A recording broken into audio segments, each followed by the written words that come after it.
Hey, what's up guys, and welcome to today's video. Yes, I'm doing it, I didn't clap in the first scene. Yeah, welcome to today's video, and before we get on to the training part of the video, I wanted to cover a topic, and that's how to recover from a cheat meal, how to recover from a binge, or how to recover from like overeating, because you know it's a major thing, and a lot of people, it seems to really burden a lot of people, when in reality it's not actually that much of a big deal. And I'm here to tell you that it's okay that you have gone off your diet for one day. It's okay that if you've overeaten, it's not going to kill you. Just like one healthy meal is not going to make you lean, one bad meal isn't going to make you fat. Now I'm going to give you a few tips in order to, you know, come back stronger, and for it to feel like you've never even strayed off your diet. Now, I had pizza last night. I had a Papa John's stuffed crust, and we had a whole like cookie pie thing. It was amazing. It was really good. You know, I felt a bit bad afterwards. You know, I didn't feel, you know, really good inside because it was a very dirty pizza. But again, you know, I enjoyed it and I didn't let it bring me down.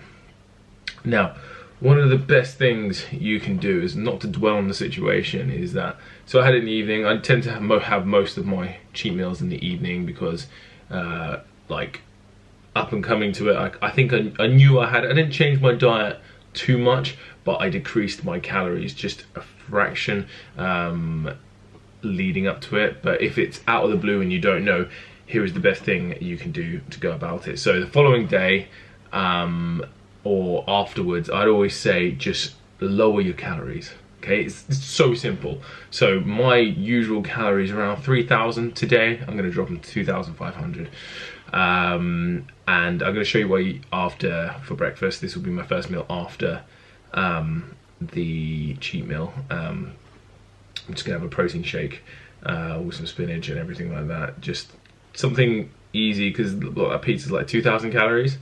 You're just gonna have something small afterwards, you know, because I'm still full from it. I'm not actually hungry, but I'm gonna get in some protein, some like vegetables. I'm gonna put some spinach in my shake, and then go work out. And that's one other thing. As soon as you can, I'd always say work out. Okay, if you have to go to work in the mornings, you know, you can always train in the mornings, but if you don't like that, train at lunch if you can, or after work. And I always say throw in some extra cardio.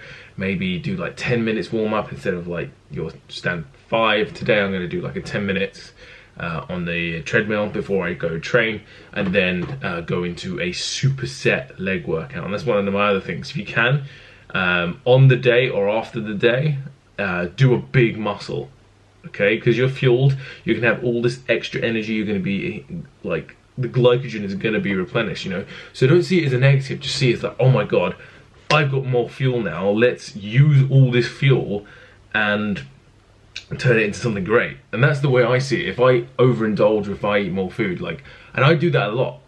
Like, if you follow my Instagram, you just see I'm always eating rubbish. But I always, in my head, I balance it out. Okay, and in my actions, I balance it out. I'll decrease my calories the following day, and I'll train extra hard that day, and I'll be like, I'm putting that to work. I'm turning that cheat meal into muscle. I'm gonna make, and most of the time you get an amazing workout, you get amazing pump. Utilize it. Don't feel bad. And yeah, I'd say that's my best advice. Just move on, decrease your calories for the day or 2 days going forward by about, what, anything to 500 to 750 calories, depending on the size of the cheat meal. I always say, depending on the size of the cheat meal, say it's like a pizza, you know, you can decrease it by the following day by like 500. But don't go starving yourself, but you'll probably still be quite full and you won't want to eat anything the next day. I mean, at least for me. And if you are guilty, that will always help, because it will stop you from actually eating. But yeah, other than that, just drink a lot of water, because they contain a lot of sodium, so it dehydrates you. Make sure you're drinking water, and don't forget to just eat vegetables, keep it clean the following days, and just decrease your calories and get straight back on it. Don't dwell on it. That's the worst thing you can do. Just because I've had a few people message me asking me how I can eat so much rubbish, or what happens when they eat a cheat meal. And yeah, that's pretty much it. You know, it's simple. Just decrease your calories the following day or the day before if you know you're going to have it, or just surrounding it. If it's a surprise, just do it a few days after. Make sure you stay hydrated, use it, so train hard, utilize the extra calories, and just don't dwell on it, you know. But yeah, that pretty much sums it up. Sorry if I look a bit rough. It's actually 7 a.m. Oh, 7:30, and yeah, you can't tell. So I might look a bit tired, but I'm up now. Let's go grab some breakfast, and then we're gonna go train legs.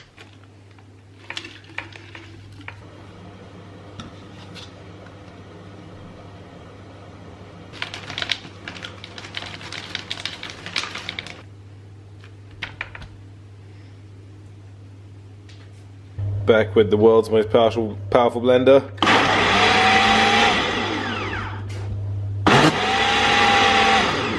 Ridiculous.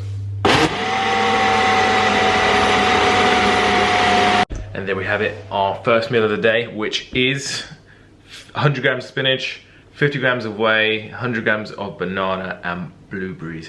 Now, you don't have to eat breakfast. If you want to skip it, if you want to like intermittent fast, you can.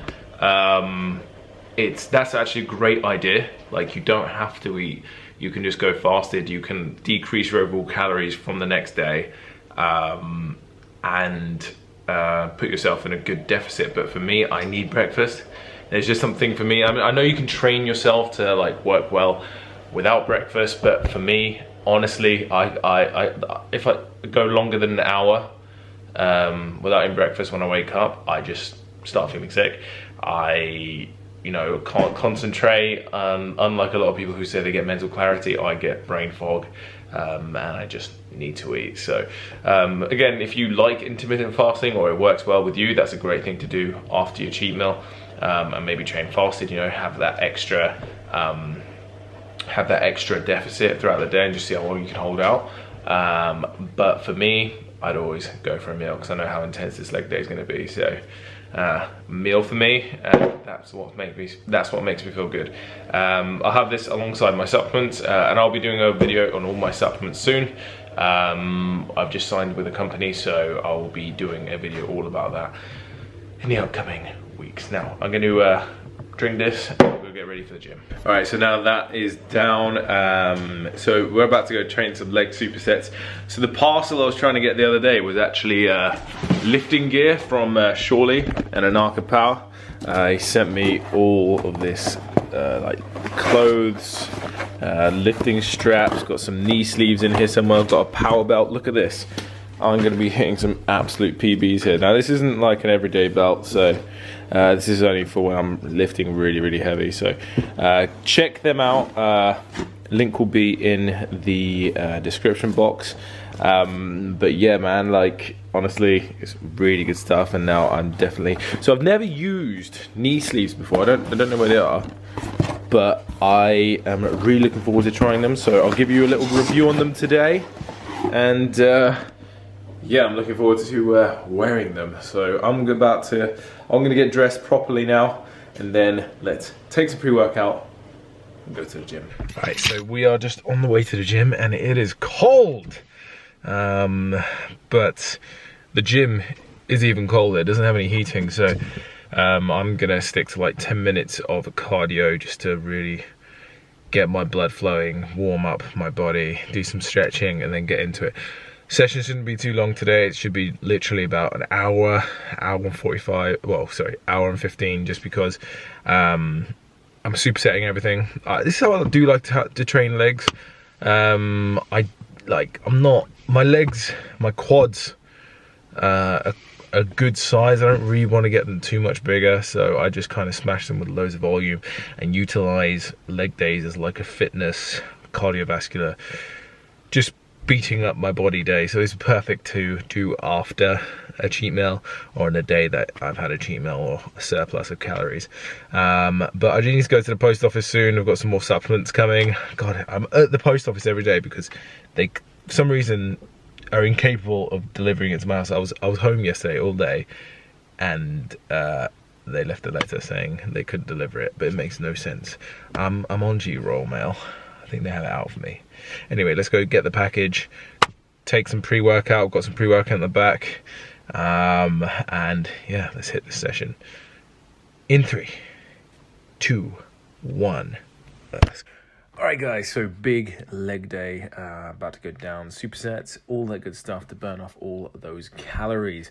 And that was me being an idiot on the treadmill, which I did 10 minutes of, slowly increasing the speed as I got to like a light jog. And then I warmed up with 5 minutes of dynamic stretching, just making sure everything's nice and warm before hitting the heavy movements. I'm a big man on this, and I'm quite a few routines on my Instagram if you want to go check them out.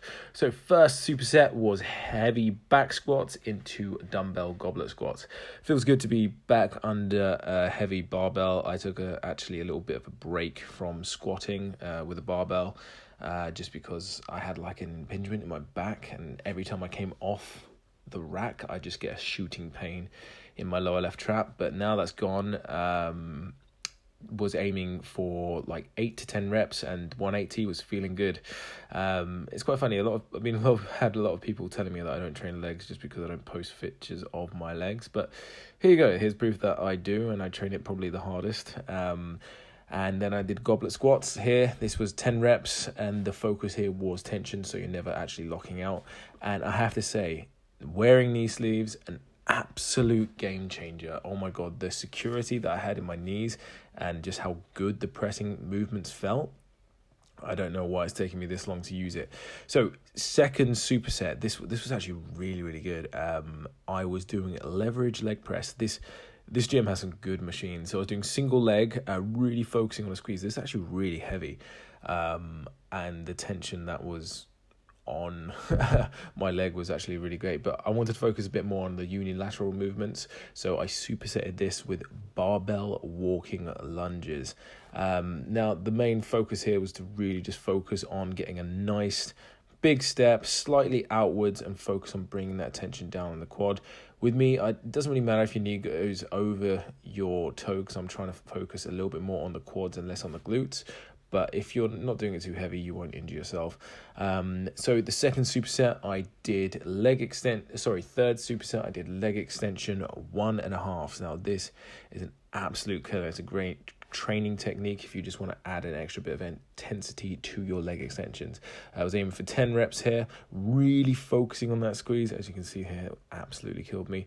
10 reps, and then I went into hamstring curl. So seated hamstring curl, like if you have one of these machines, just utilize it and it's one of the best hamstring builders you can perform.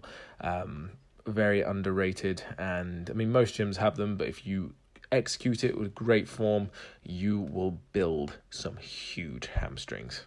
And there's me expressing my pain. Alright, so that's the top part. Sorry I'm so close, it's really loud in here, but top part of the leg's done. Now let's smash cast, 12 sets, let's go. Alright guys, so I'm in the car park of the gym right now. It's so good that I just have the whole gym to myself, but like I said, I was in and out there in about an hour and 15 minutes, training with intensity. Everything was supersetted today. I was barely giving myself any rest time. Like I said in the commentary, I think it was like a minute maximum in between supersets, and that was taxing. When I'm training weights, I am out of breath. Like, I don't take my time and, do it as a leisurely pace. I am out of breath. I'm training with intensity, and I think that is the main reason why I can stay lean year round. I don't do this half-ass training. I don't do one set, put the weights down and rest like for 2 minutes. I am constantly moving. I am out of breath, and I think that's why I am able to eat a lot and have these regular cheat meals, because I just use it. Genetics may play a factor through my metabolism, but like I've seen a lot of other YouTubers and a lot of other people train, and they say they train with intensity, but they never do a superset, they never do a drop set. Like, I am working hard, and this is what I do. When I overeat, I train even harder, and I feel like that's why I'm in this constant like balance, because it like motivates me to train harder and everything like that. But like, guys, I hope this helped with understanding what you guys should do if you do overeat. You know, you can just drop your calories the next day. It's not going to be the end of the world. Train a little bit harder, throw in a bit of extra cardio, and you will normalize in a couple of days. Hell, it might even be the day after. Hell, your body might even need it, the refeed, and you might just benefit from it. But guys, if you do have any more questions, please leave it in the comment section. But I am actually hungry now, so I'm going to have my post-workout shake with just the creatine and BCAAs, as I had weighed this morning, go home and keep myself in a deficit today of around 500 calories, to bring it down to 2,500, and then the next couple of days just go back to normal and nothing will change. Hell, I might even be better off for it. But again, I hope you enjoyed this video. I'll see you in the next one. Take care.